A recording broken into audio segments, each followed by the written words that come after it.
Hello, I'm Ken Follet, and I'd like to tell you about my new novel, Never.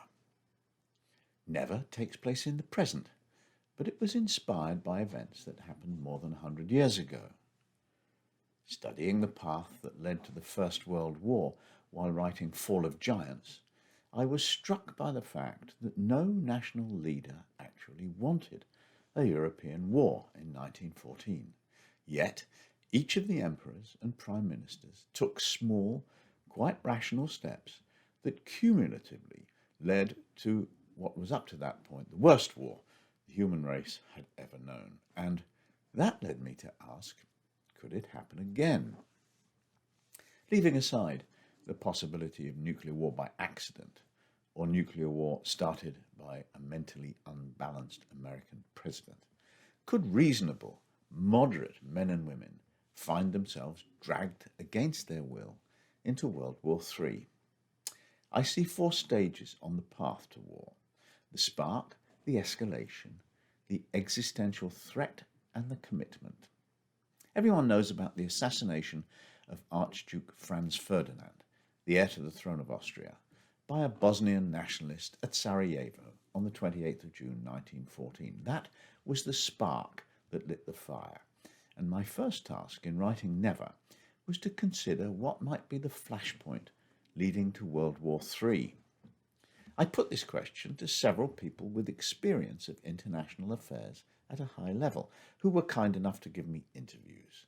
Former Prime Minister Gordon Brown, European First Minister Baroness Ashton, Cathy Ashton, Sir Kim Darroch, who was the UK ambassador to Washington until he fell foul of President Trump.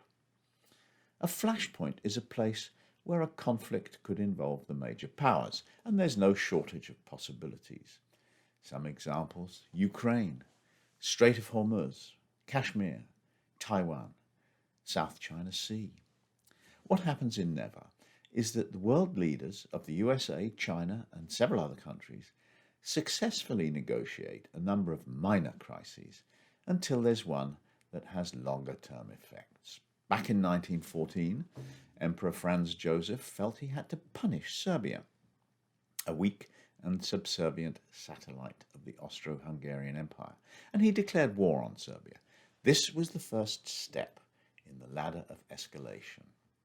The declaration of war on Serbia alarmed the Russians. Serbia was part of that Balkan region that neighbored both Austria and Russia, and encroachment into this zone by either side was seen as aggressive. So Tsar Nicholas II mobilized the Russian army. It was not a declaration of war. No one died. The Tsar did not think he had started a conflagration, but this was the second step up the ladder. And it's all too easy to see how, in our time, this kind of thing can occur again. The Canadians arrest the CFO of Hawaii, so the Chinese arrest two Canadians and charge them with espionage. The Americans step up sanctions on Iran, so the Iranians seize an oil tanker in the Strait of Hormuz. The US Sixth Fleet bombards a village in Lebanon, and Hezbollah bombs the Marine Corps barracks in Beirut. Sometimes political leaders refrain from retaliation, but they generally get no thanks from their voters who want their country to look strong. Now consider the position of the German Kaiser in 1914, as 3 million Russian soldiers began to assemble on Russia's borders with Germany and with Austria. The Kaiser had to mobilize the German army. Indeed, for the Kaiser not to have done so would have been a dereliction of duty amounting to treason. But that was another escalation. That was not enough for Germany. The German High Command believed they could defeat either Russia or France, but not both. The German government asked the French for a pledge of neutrality in the event of a war between Germany and Russia. But France had a defense treaty with Russia, a treaty that would be violated by a promise of neutrality. Treaties can always be broken, but it was clearly in France's interests to keep an ally as powerful as Russia. So the French Prime Minister, René Viviani, refused, point blank, to give the Germans the assurance they demanded. For Germany, this was an existential threat, a threat to the very existence of their country, which, remember, was only 43 years old. And this is a key moment. Mere tension becomes actual danger. So the commitment came quickly. Germany invaded France, and apocalypse arrived. There's a similar moment in Never. I don't want to give away too much of the plot, but I'll say that the leader of one country says, "My country is on the point of being wiped out. I will certainly be murdered. I have nothing to lose. I will release the most terrible weapons at my disposal." The heart of my novel, Never, and the most fascinating aspect for me is the middle, the way the crisis escalates.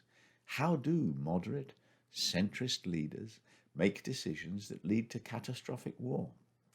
Why did Japan's leaders in 1941 attack the richest, most powerful nation in the history of human civilization?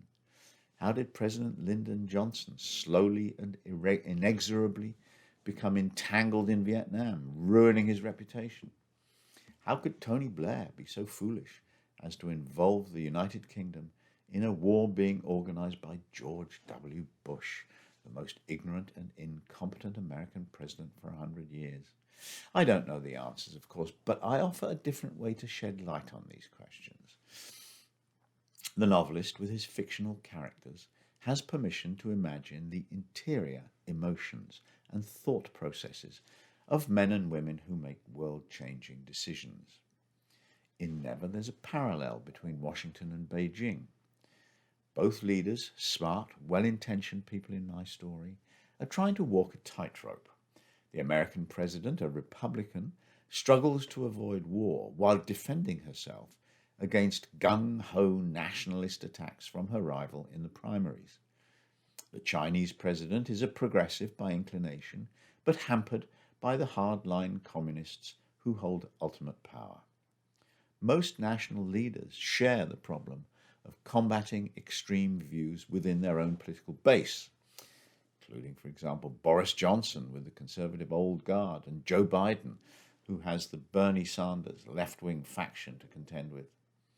In democracies, leaders must respond to public opinion. People hate their country to look weak, and this pressure nudges leaders into decisions somewhat riskier than their inclinations. But for a while, each of these decisions falls short of being fatal. Franz Joseph's declaration of war on Serbia did not have to threaten Russia. The Tsar and the Kaiser could have reached a modus vivendi. But eventually one of those decisions comes to seem existential. In 1914, it must have seemed to the Germans that France and Russia were going to crush them in an east-west nutcracker. And the prosperous nation they'd created in the last half-century might just disappear, as Poland had.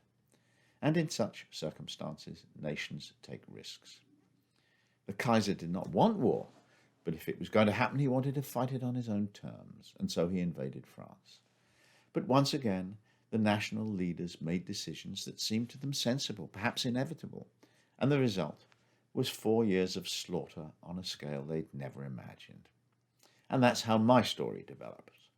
A series of minor conflicts, one of which is more dangerous than usual, a gradual escalation as every action causes a slightly more violent reaction, an existential moment when one or more countries feels its very existence is at stake, and then the ultimate decision whether or not to start a nuclear war. I'm not going to tell you whether nuclear war actually happens in Never. When you read the book, you won't know until the very last page. And then, when you know the ending, I ask you please not to tell anyone.